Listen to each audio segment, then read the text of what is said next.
we are saying that this Bill of Rights, the proposed Bill of Rights, says that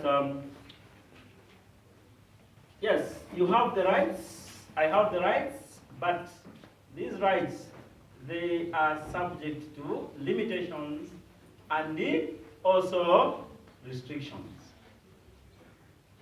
Now, also this first part of the Bill of Rights, the proposed Bill of Rights, recognizes the role that the civil society has in the protection and the promotion of the human rights in our country. So it recognizes that civil society, when you talk about civil society, we are talking about the non-governmental organizations. You can give a lot of examples here. The Bill of Rights that is being proposed has recognized the presence of these civil society groups, that they have a role in terms of protecting and also promoting human rights in our country. So when this Bill of Rights we vote yes to it, but as we vote yes to it, if the majority is going to accept that we have this Bill of Rights, then this part comes into the Constitution, then it means that it will be law, and then it will apply that the civil society are recognized as part of those that can protect and promote the Bill of Rights. It also states that the Bill of Rights shall be consistent with the Constitution, and that the rules as stipulated within this Bill of Rights shall be interpreted by the local courts, and that the final authority on matters to do with the Constitution and the Bill of Rights shall be the Constitutional Court. Are we okay?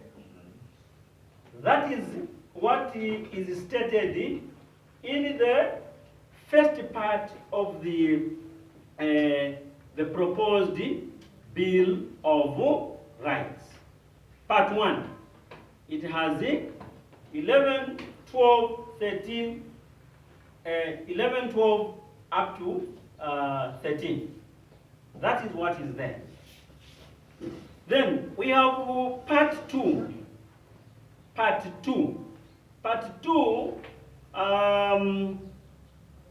has to do with civil and political rights. That is it, from Article 14 to Article 38. So, this is the biggest part of the proposed Bill of Rights. It has got Article 14 up to Article 38. It runs from 14 to 38. And the civil and the political rights are contained in the current Bill of Rights, because we have already a Bill of Rights that exists, remember? And that Bill of Rights that we have currently only contains civil and what? Political rights. Now, however, in the proposed Bill of Rights, these civil and political rights, they appear to be amended. Okay? They have been amended. Remember, we were talking about enhancing and amending in the morning when she was talking about unpacking or explaining on the referendum question. Remember? Yes. So these civil and political rights, which already exist in our current constitution, in the proposed Bill of Rights, they have been amended.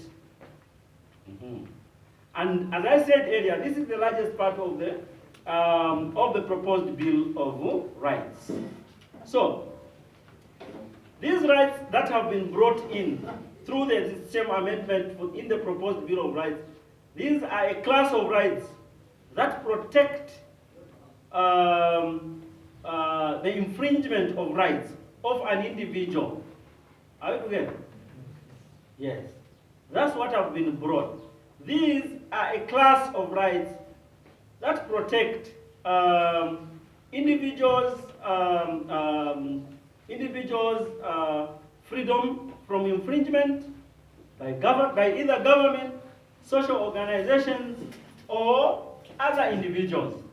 Because you know that your rights can be infringed upon by either government or an organization, or even by an individual. Your rights can be infringed upon. So now these rights that are being proposed in the proposed Bill of Rights, they are there to try and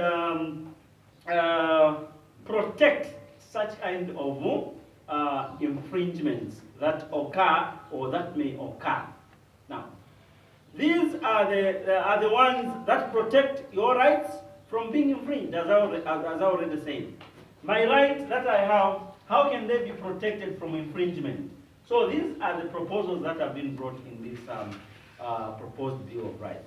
Now, these rights ensure that your ability to participate in the civil and political life of your country and community are guaranteed, and you are protected regardless of your class, gender, regardless of your disability, regardless of your age, regardless of your nationality. You can participate in issues that have to do with your political and the civil rights. Now, what is there in this part? We have a person has the right of access to information held by the state or another person which is lawfully required for the exercise of the protection of the right of freedom. This is absolutely new. It's not there in the current Bill of Rights that we have in the current Constitution. It's not there. So in the proposed, we have you as an individual, me as an individual, I have a right. You have a right to access to information held by the state. When I'm talking about the state, I'm talking about the government. If there is information that is held by the government or an individual that you as an individual need in order to exercise the protection of your right, you will have access to that information, and that information cannot be held upon even by the president. You will have to access that information so that your right can be protected. That is completely new. It's not there in the current Bill of Rights. State can hold information, even the information that you need in order for you to be protected from a certain injustice. The government at the moment can hold to say, no, we want to release this information. But the Bill of Rights on the table proposed is saying that information can be released to you once this referendum goes through and it is voted yes. Then you can have access to information held by government. Aye. This is absolutely new, as I've said. Eh? Yes, and it is added in the civil and the political rights. Then we have another one. A person has the right to access to justice, and we have the right to life. Okay? You have the right to access to justice, you have the right to life, and in the proposed Bill of Rights, the proposed Bill of Rights says life begins at conception. Are we together? Life begins at the conception. What does this mean? Life begins there. You understand that? Life begins there. So you are going to count that life that is unborn to be also having rights. That is in the proposed, right? But when we go to the current, that is a bit different. Eh? So we are saying life begins at the conception. We are talking about the contents in the proposed Bill of Rights. That people were asking about. We don't know what are we trying to amend, what are we trying to enhance. Those are the things, right? Yes. The other one, men and women have equal rights. That's another one, eh? Men and women have equal rights. Then we also have further, a person shall not be discriminated against except under a law that provides for affirmative action. So no discrimination unless that discrimination which comes in has to do with an affirmative action, which we usually refer to as the positive what? Discrimination. That's affirmative action, right? Yeah, where maybe we are talking about, okay, there are jobs being offered here, 10 jobs, but then because of the difficulties that persons with disabilities have in accessing employment, we are going to reserve maybe 3 places for those that qualify with disabilities. That's what we call affirmative what? Action. So when it is like that, we shall not call it discrimination, but otherwise we shall call it affirmative action. Are you get it? Then we also have that we are also protected from inhuman treatment, and the security of a person against slavery and servitude is guaranteed within the civil and the political rights in the proposed. Are we together? Yes. Protection from inhuman treatment, security of a person against slavery and the servitude. These are guaranteed in the civil and political rights in the proposed Bill of Rights. So when we say yes, we are saying yes to all this. We have also the freedom of expression, association, movement, and residence. Freedom to demonstrate or picket, and the presenting petitions to state organizations and state institutions. That is being proposed in the proposed Bill of Rights, where you have got the freedom of expression, you have a freedom of association, you have a freedom of movement and residence. Where you stay, it doesn't matter as long as you are free. If you want to go, you go and stay in go and stay in Zambezi. If you want to go and stay in the famous Shangombo, that is your right. You have a right. The person that you associate with, it doesn't matter. That is your right. The way you express yourself, as long as it does not infringe on somebody's right. Because remember, where your rights end, somebody's rights begin from there. Understand it? Yeah. So we have also a right to picketing, where you can go and maybe carry banners, you go to parliament there. If there is anything that you are not comfortable with, you are not happy with, you go with your banners there, you go at the National Assembly, show your banners free. No one will come to you to say, what are you doing here? Why are you doing this? You are simply trying to express your views through picketing. You are picketing members of parliament so that they can understand the problem that you have, so that they present it in parliament. Are we okay then? Yes. Then we also have the protection from, or rather freedom from non-refoulement, and the non-refoulement for refugees and asylum seekers. When we are talking about the issue of non-refoulement here, we are simply referring to the fact that we are a signatory to the UN Charter that talks about the freedoms of people and the rights of people. Even when somebody comes to Zambia to seek asylum here, as a country, we shall not ask that particular person to go back. Because if we ask that particular person to go back to his country, where he has run away from, he has come to seek refuge in your country, and then you chase him, he goes back, maybe there where he's come from. When you send him back, he's going to be killed. So, such a person shall not be sent away. You have to protect such kind of people. Are you aware? Yes. Yes. Then, so it means that the dignity of refugees and also those who come to seek asylum, because even you can go to other countries to seek asylum, in case you are being pursued, so that you can you can be killed. Then you go and seek asylum. Then they will leave you there. They will not follow you to say, "Come here, we want to kill you." No, right? Yes. That is it. Part 2. Are we selling the same boat? I hope I'm not sending somebody to sleep here. Yeah. Then we have part 3. Part 3 is economic, social, cultural, environmental rights,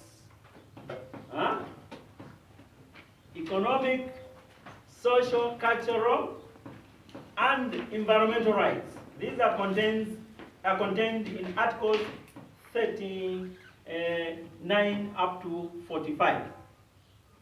These rights are about our basic human needs, such as food, shelter, education. Mr. Maga, those are, education is a basic what? Human need, eh? Yeah, remember you were asking about education.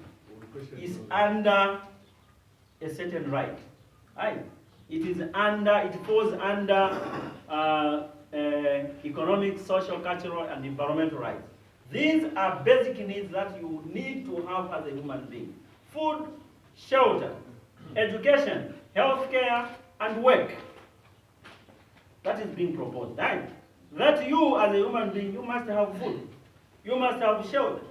You must have healthcare. You must have work. Okay? So,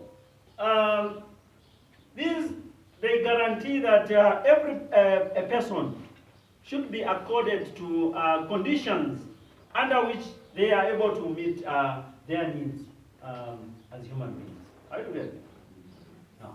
It states that no one in our society should live an dignified life, a life which is undignified, right?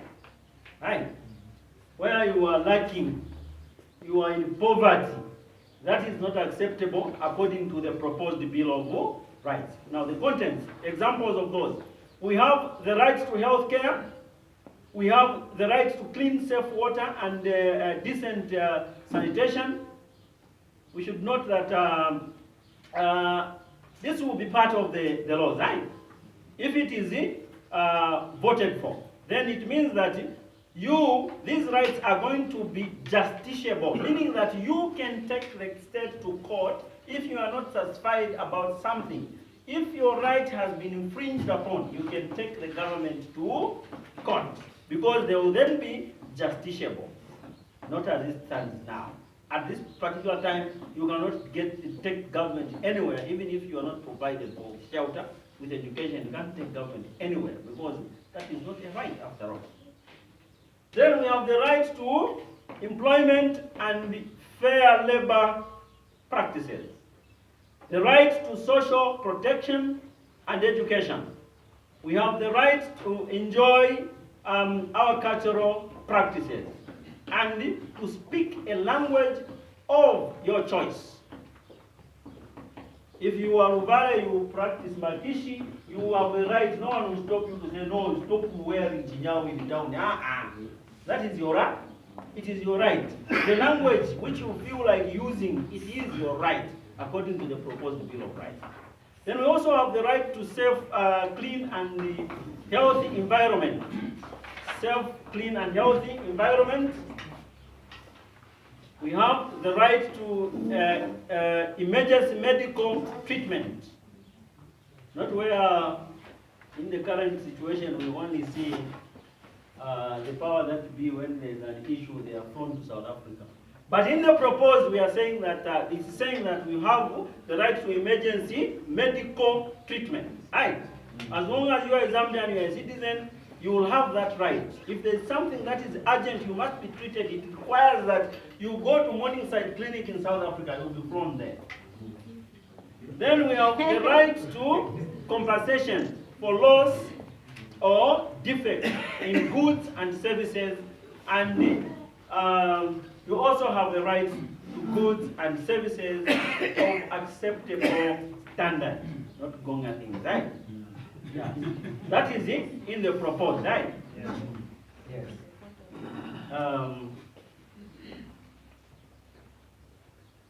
Now, these things that we have been talking about here, in the current Bill of Rights, this entire class of rights is absent. It's not there. Are we together?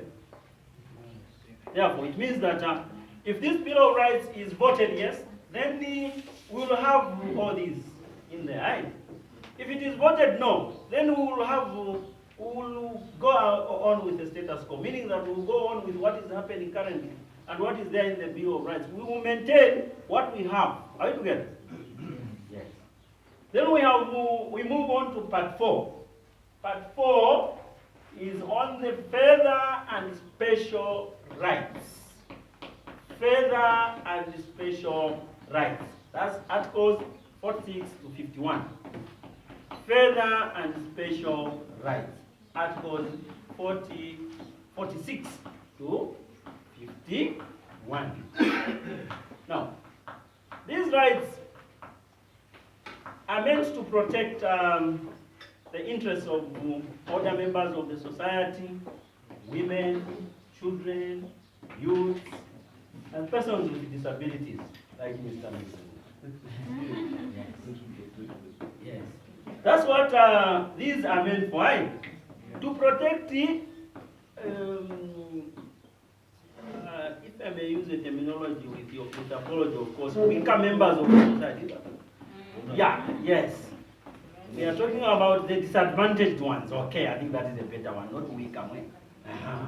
Disadvantaged members of the society. Children, you know they are disadvantaged. Other members of the society, we have the women, children, the youths, and persons with disabilities. These are disadvantaged. So this is meant to protect those. Now, it goes on to say that some people need special attention. These people need special attention for them to be able to live dignified lives in society. Okay? Now, what are the examples of this? We have other members of the society. In the proposed Bill of Rights, it says that they are free to participate fully in affairs of society and are entitled to social protection. That is for other members of the society. On the youths, they are entitled to the right to participate in governance and access gainful employment. That's for the youth. The elderly also, they are entitled to independent living and the personal development. Something else I add on the elderly ones. Other members of the society. Then the children, we are saying, according to the proposed Bill of Rights, it states that these are entitled to adequate nutrition, they are entitled to adequate shelter, basic health care, and social protection. That's children. They are also entitled to free primary and secondary education. That's what the proposed Bill of Rights says. Okay? Free primary and secondary education. That is what is proposed, mind you. It's not there in the current time. It's not there. It is up to the will of the president. If he feels like you say, okay, I'll give you free education from grade 1 to 7. Now, when it will be in Shiran, there will be nothing like, no, the president has, no.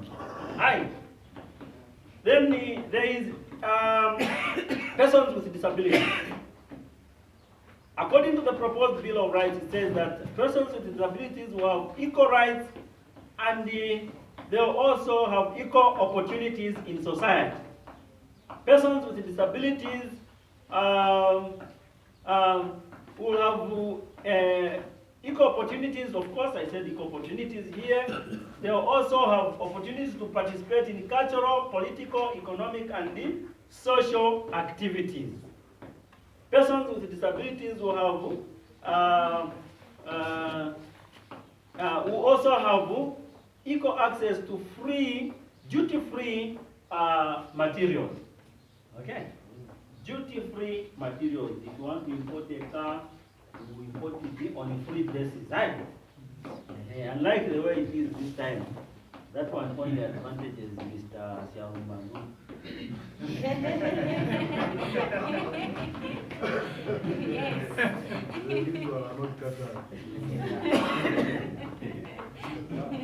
Yeah. This one like me, if I want to import a car, I will This one is nice. We want to buy postcards. Yeah. So there is also another one says a person who has attained the age of 19 has the right to choose a spouse of the opposite sex and be married.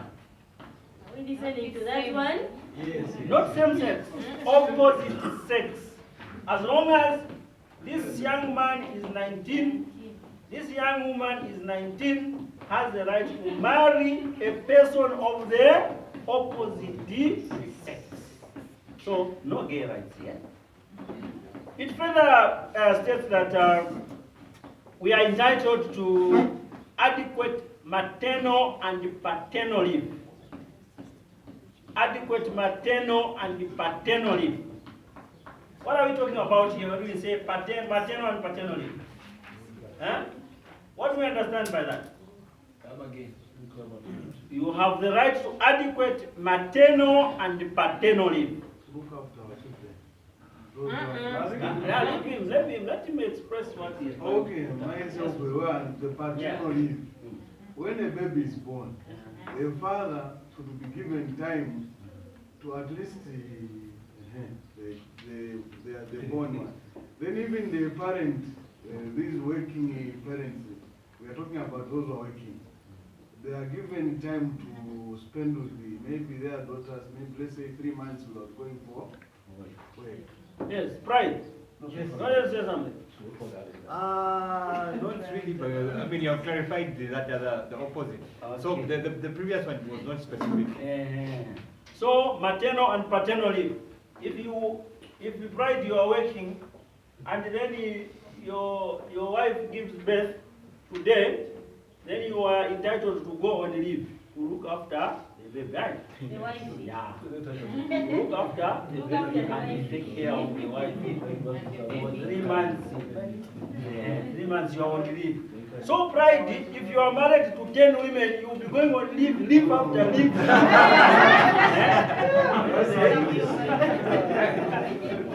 This is working now. That's how it is. Adequate maternal and paternal leave. That's what it says, right? Then we have also, now we move on to Party 5.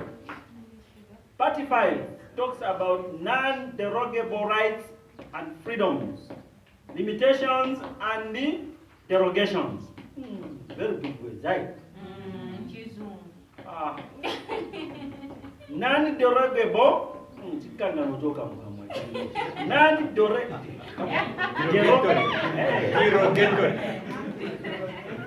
Non-derogable rights and freedoms, limitations and derogations. I think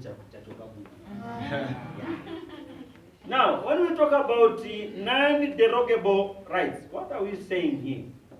Okay, first of all, when we say non-derogable, we are trying to simply mean that rights that cannot be taken away from you. These are non-derogable.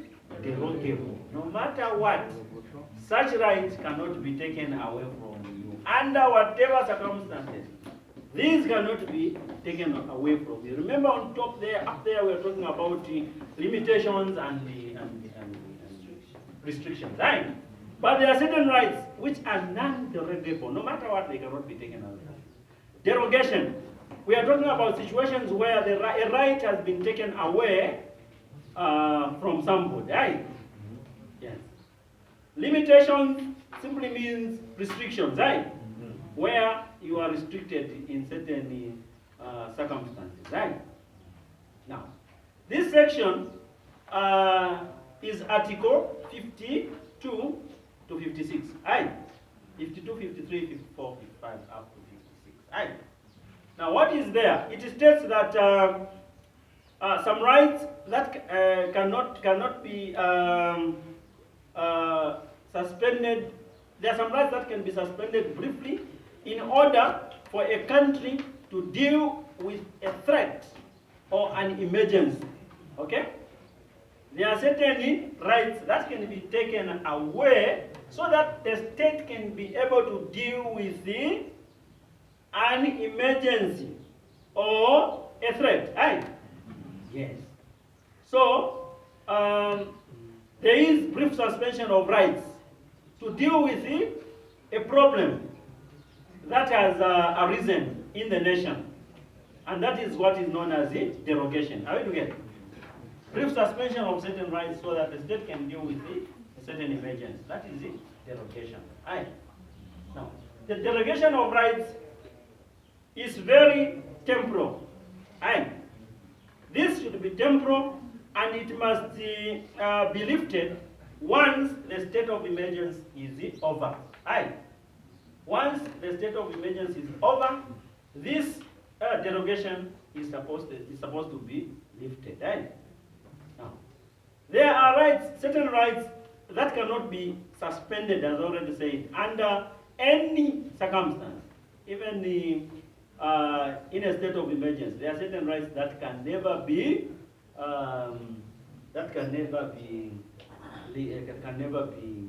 taken away from you. Right. Now, in terms of limitations, there are limitations to certain freedoms. The freedom of movement, you can be prevented from going to certain areas because probably there is something that has gone on there. Maybe say an example of Mazapuka, the other time there was a cholera there, people could not be allowed to meet there, to assemble because of the situation, right?